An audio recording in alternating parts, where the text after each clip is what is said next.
you can see that you actually have somewhat of an amount of space in here. You can store your charging things here, and they hide from view all of the electrical components that you normally just see under the hood of most EVs.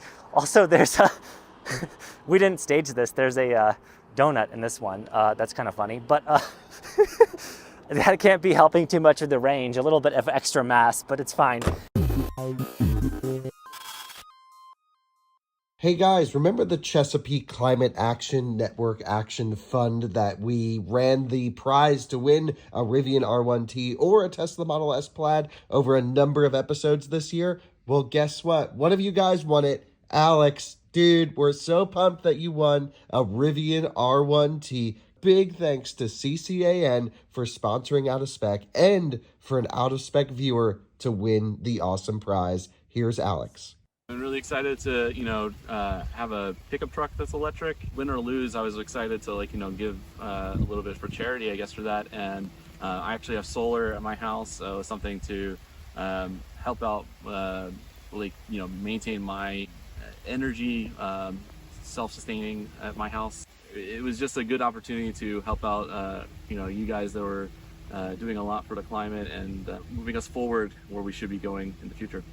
Guys, if you would like to be like Alex and win a cool EV next year, head to evraffle.org to sign up on the future announcements of this raffle. Big thanks to Chesapeake Climate Action Network Action Fund for sponsoring this video and a whole bunch of others to come next year. Hello everyone, what's up? I'm Max with Out of Spec Reviews, and next up in the used EV series, under $25,000, we're looking at a BMW i3.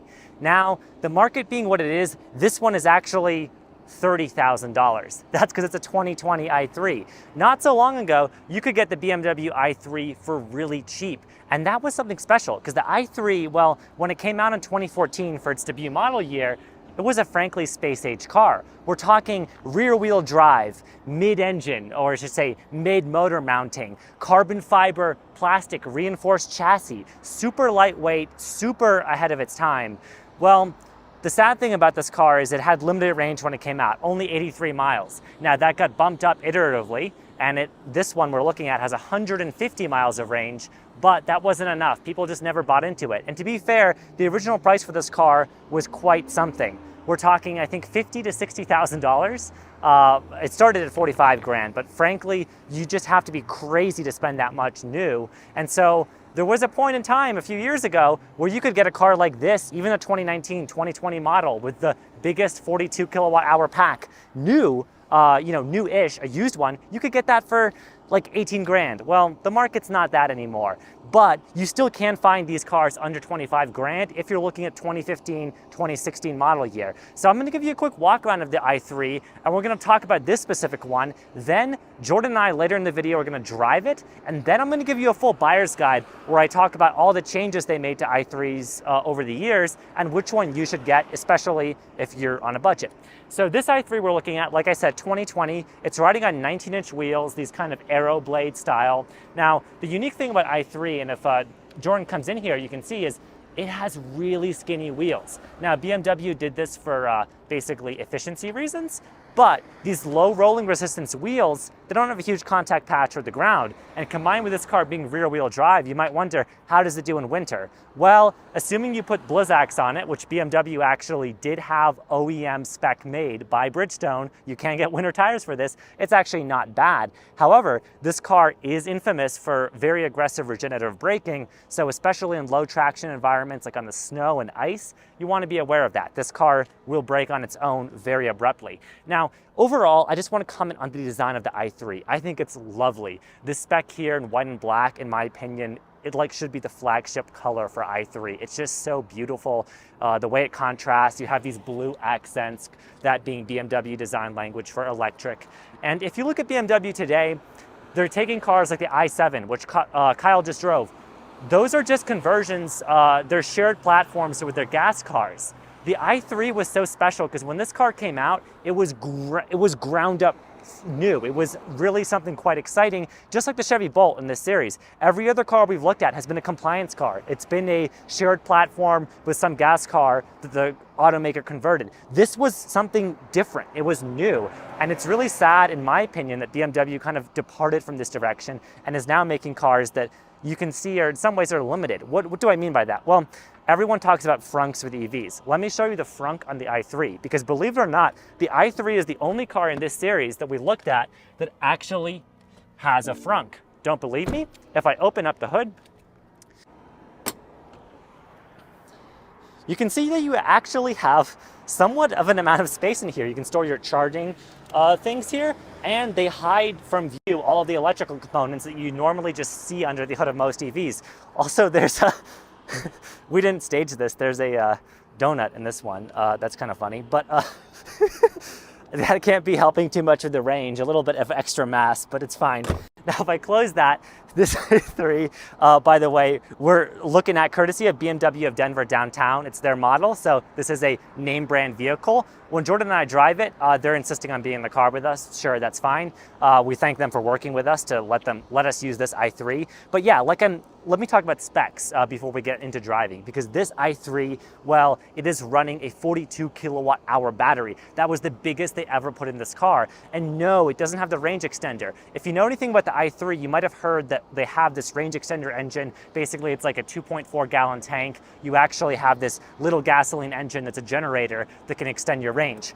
In my opinion, that takes away from the purity of the i3. It adds weight, it adds complexity, and they got better over the years and more reliable, but I think if you're getting an i3, you might as well go pure, go light, get the fastest one, the simplest one, the one that's just battery. Now, it's easy to say on this one because it's 42 kilowatt hours, but the i3 initially came with a 22 kilowatt hour gross pack, of which you had net capacity of about 19 kilowatt hours. That's where you got the 80-mile range from. Now, they bumped that up to 33 kilowatt hours in 2017, and then in 2019, you got 42 kilowatt hours standard. So this model here, to iterate, 153 miles of range.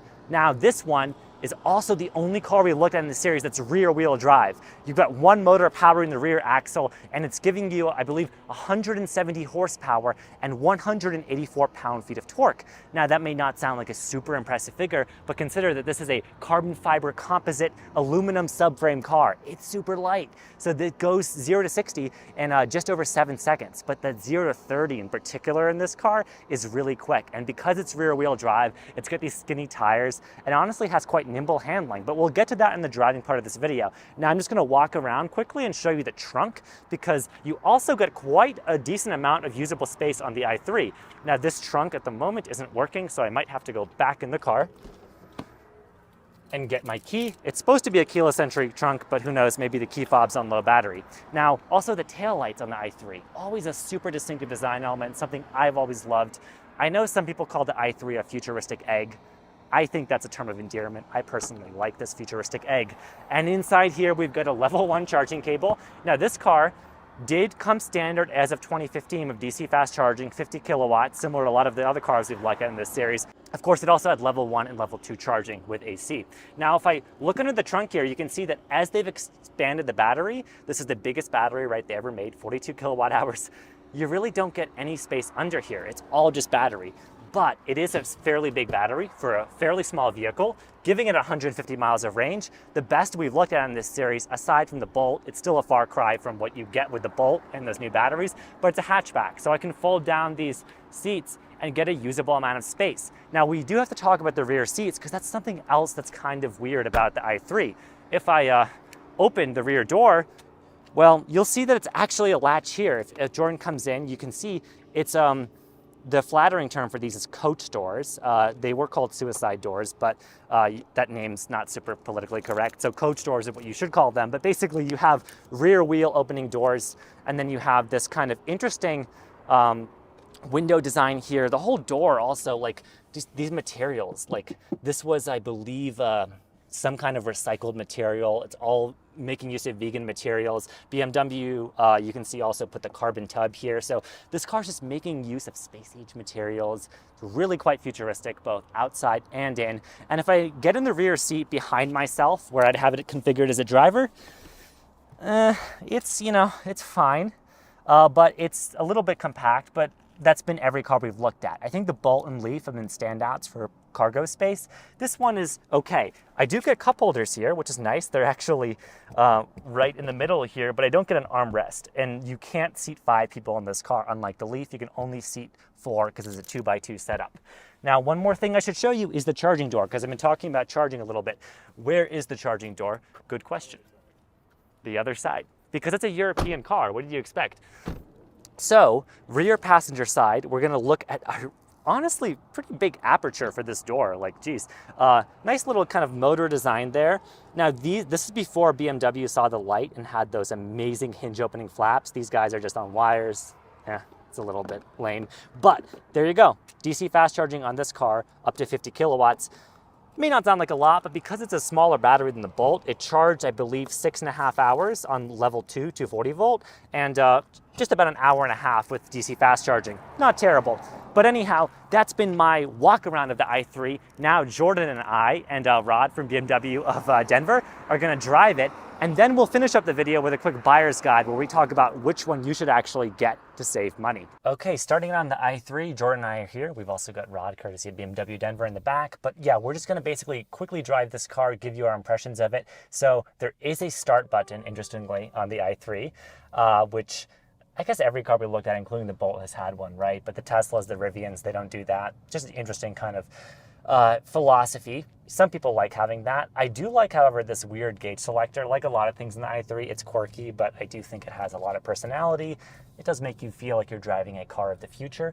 I should note, because this is a 2020 model on this guy, we're looking at iDrive 6 over here. So this wasn't 7, even though that came out that year.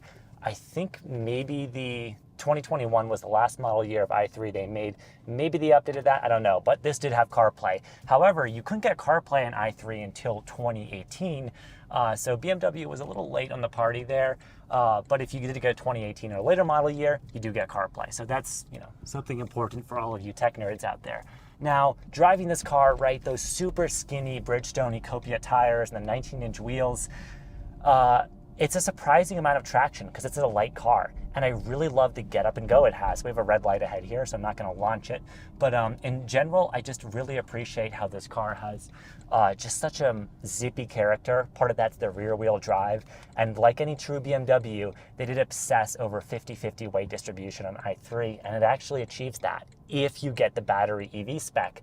I know everyone bangs on about Rex and the range extender that you can get on this car, and frankly, I think it misses the point, because if you're talking about range extender, well, you can look at a Chevy Volt, you can look at any amount of plug-in hybrids. This car, in my opinion, is best at its best when it's a pure battery electric car. It's the lightest, it's the fastest spec you can get, it's cheaper because they're a little bit less desirable, but I think people are missing out because range was never the big point of this car. Even in this one with 153 mile range, you know, it's not a ton of range. The Bolt killed it on range, even when it got to this spec, but it's about the driving enjoyment. It's about this being a super efficient city car, and also just the feeling in here. It's a bit like a fishbowl, and I mean that in a flattering sense. I really like the visibility I'm getting. I have actually a up high driving position if that's something you like. And then this funky, if Jordan looks on the camera here, the funky sunroof that you could get. Now this is a Deco World, I believe, spec, or maybe it's Mega World, I don't know. We'll talk in the buyer's guide of this video about the trims, but you could get these in you know, funny techno named trims: Deco World, Mega World, Giga World, and Terra World. So a lot of funkiness and personality in this car. And Jordan, as a passenger so far, we're just, you know, low speeds driving around town. What have you thought? Super comfortable. I mean, I love the spaciousness and the, I guess, feel of the interior. The light above me is nice. Some of these cars that are cheaper, they sacrifice in different methods, and so a lot of them sacrifice by not having a sunroof. Of course, a lot of cars have that as an option, but this is a cool, like, almost double bubble approach. Yeah. So it feels more sports car, even though you are in kind of a cube orb type thing. Yep. But the i3, as far as all the cars in the series, probably one of my favorites as far as design. It is polarizing a bit. Some people think it's ugly, some people think it's cool. I think it is one of the more interesting EVs to look at. You know, like we do compare this to a Bolt a lot, but this has less range than a Bolt, but a lot more range than some of the others we've looked at, like the Fiat 500e or the e-Golf. Those, you know, combustion platforms modified to be electric. This one is 150 miles of range, which I could see as usable for me in my calculations, and that's with a long commute included. So it's definitely shorter than, Tesla, but longer than a lot of the other competition.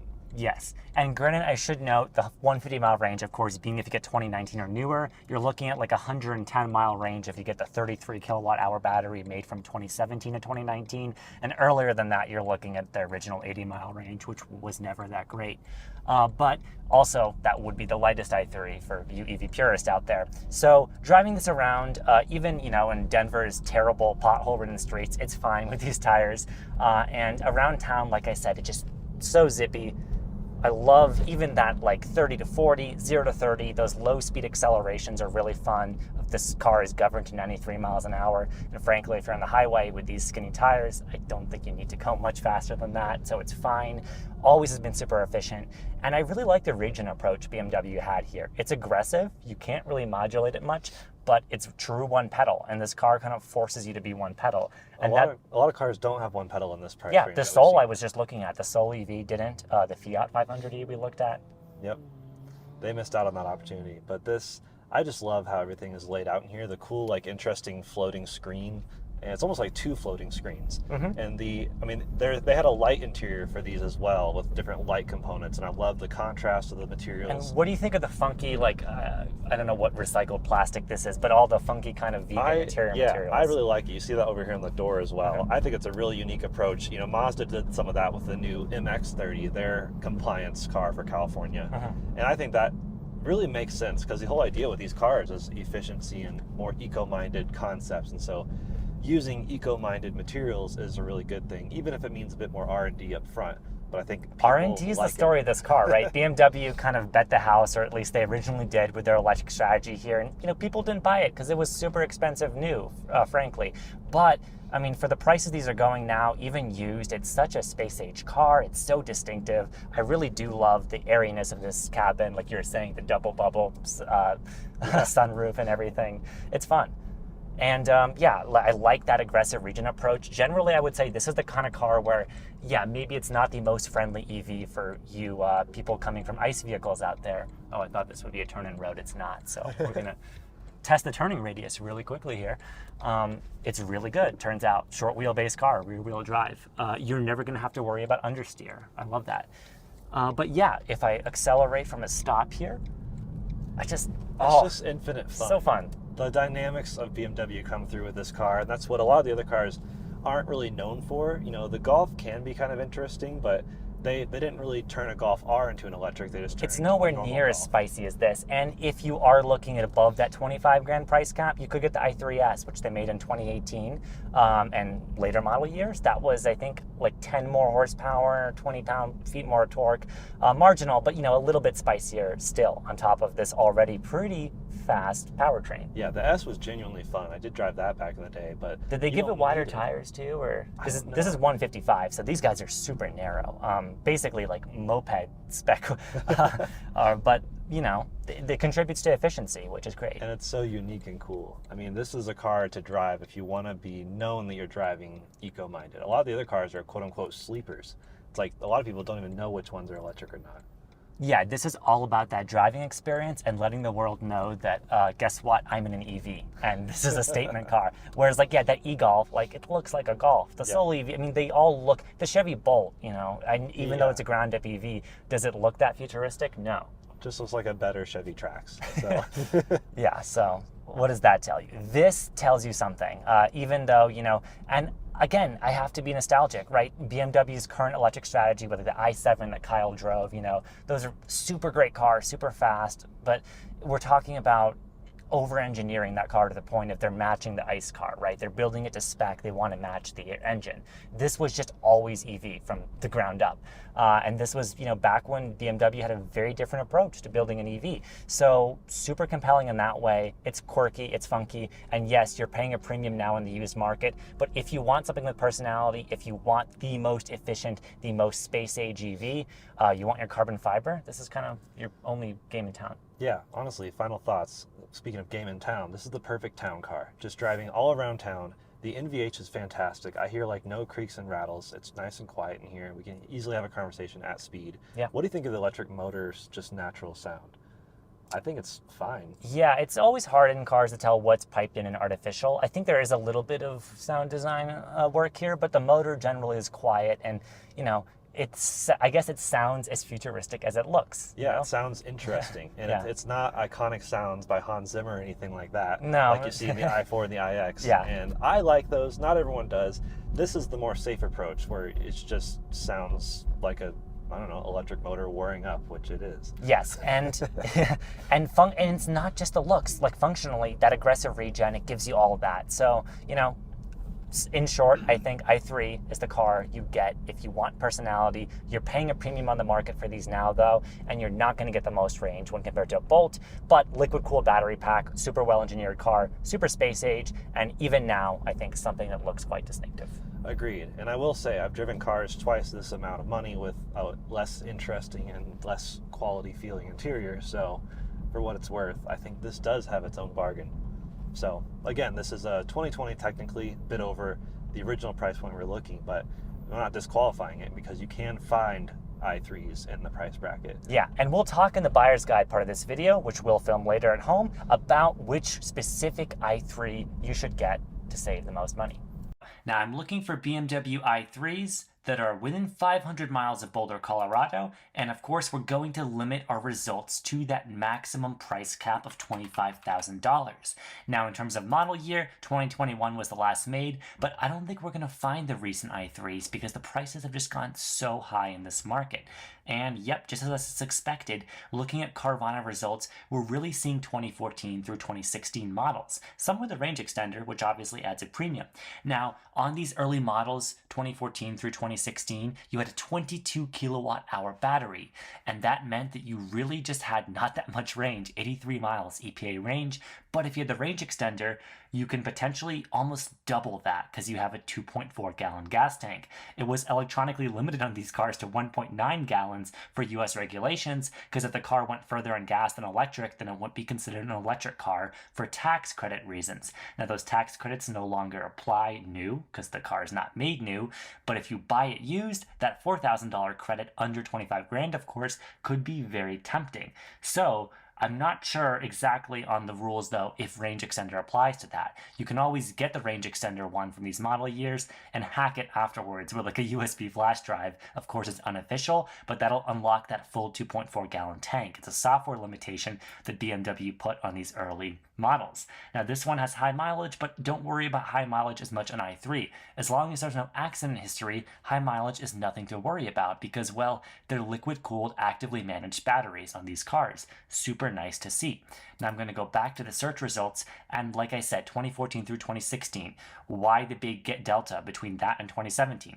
Well, once you get to 2017 i3s, like, oh, we actually see one here, you got as standard a 33 kilowatt hour pack. Big increase. That bumped the range up from about 80 miles to 110 miles.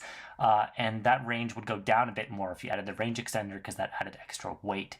Now, this model looks, high mileage, but not that high, 68,000 miles, nothing insane for an i3, and it looks like clean, history through Carvana. So this looks like a deal. You actually can find some 2017s for under 25 grand. So if your budget allows, I would get 2017 for just that more range. Now, let's say you're a tech head or you want Apple CarPlay, right? The smartphone mirroring. You're going to have to get 2018 or newer, and I'm just not sure if we can find any 2018 model years of i3 that qualify.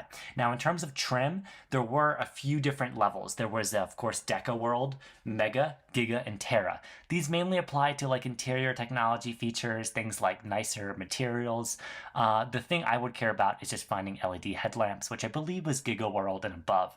And then it actually became standard on much later model years. But LED headlamps, great safety feature. In terms of parking assist and all of those fancy features, I can live without those, but that's up to you. But do consider, like I said, basically model year equating to battery. If you can find 2017, that's a huge bump up in quality of life with that bigger range. 2019, of course, would bump that up to 42 kilowatt hours, like the 150 mile range one that Jordan and I were driving earlier in this video, but I'm just not seeing any of those for this price, unfortunately. But I am seeing a lot of the 2014s, and like I said, if you avoid the range extender, you get a less complicated, lighter car that's likely cheaper, and just there's less things to maintain or fewer things. You don't have a gasoline moped engine to worry about. So yeah, that's what I'm seeing for i3, at least through Carvana. If I keep scrolling down, I find some interesting cars.com results. Here's a 2016 with a range extender that's actually very low mileage for not a bad price in this market. And then I'm also seeing, let's see, any 2017s we can find? Yeah, here's another 2017 in Utah for a decent price, not that high mileage, not bad. Now, of course, I'd want to look on this one and see what kind of equipment it comes with. The heated seats were standard on 2015 and newer, as was DC fast charging. So the one thing to look out for, I would say, is if you get a very early model year. By the way, this one's a good deal. Yeah, look at that. So LED headlights and heated seats, standard on 2015 and newer. But the thing I'm mentioning about 2014s to look out for is make sure they have that DC fast charging package if that's something you care about. As of 2015 and newer, this was standard on i3s, but there were some 2014 i3s that did not have the fast charging. So yeah, there we go. That's kind of the story with i3. Don't worry too much about mileage. Just make sure it's a clean car.